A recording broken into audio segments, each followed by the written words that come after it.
প্রধানমন্ত্রী নরেন্দ্র মোদী দেশের 7.7% জিডিপি বৃদ্ধির প্রশংসা করেছেন।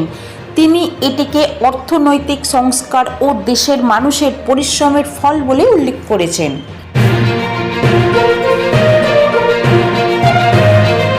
রাহুল গান্ধী গ্রেট নিকোবর প্রকল্প নিয়ে কেন্দ্রকে আক্রমণ করেছেন। তাঁর দাবি, এই প্রকল্প পরিবেশ ও স্থানীয় জনগোষ্ঠীর জন্য ক্ষতিকর হতে পারে।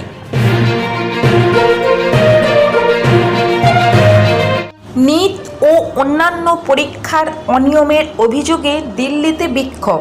শিক্ষা ব্যবস্থার স্বচ্ছতা নিয়ে নতুন করে বিতর্ক শুরু হয়েছে।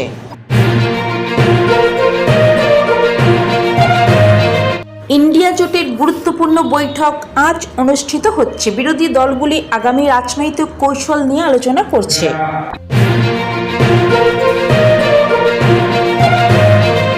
ভারী বৃষ্টির সতর্কতা। মৌসুমি বায়ু সক্রিয় হওয়ার পশ্চিমবঙ্গ সহ ভারতের একাধিক জেলায় ভারী বৃষ্টির সম্ভাবনা রয়েছে।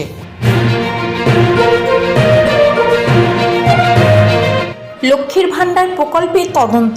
প্রায় 30 লক্ষ ভুয়ো অ্যাকাউন্টের অভিযোগে বিশেষ তদন্তকারী দল এসআইটি তদন্ত শুরু করেছে। ভারত বাংলাদেশ সীমান্তে বেড়া নির্মাণে অগ্রগতি। সীমান্ত সুরক্ষা জোরদার করতে বিএসএফকে 32 একর জমির হস্তান্তর করা হয়েছে।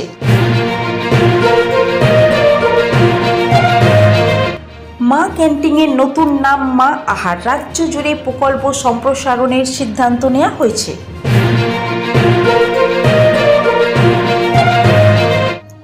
WBCS 2026 অ্যাডমিট কার্ড প্রকাশের অপেক্ষা। পরীক্ষার্থীদের মধ্যে উৎসাহ। শীঘ্রই প্রবেশপত্র প্রকাশের সম্ভাবনা।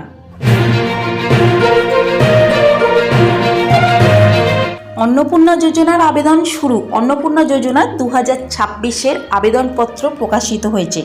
উপভোক্তারা অফলাইনে আবেদন করতে পারবেন আপনারা। কেন্দ্র ও বিরোধীদের মধ্যে অর্থনীতি নিয়ে রাজনৈতিক সংঘাত তীব্র হয়েছে। কংগ্রেস সরকারকে সমালোচনা করলেও বিজেপি জিডিপি বৃদ্ধির তথ্য তুলে ধরেছে। ভারত আমেরিকা বাণিজ্য চুক্তি নিয়ে আলোচনা এগোচ্ছে। প্রাথমিক সমঝোতার সম্ভাবনা নিয়ে আলোচনা চলছে।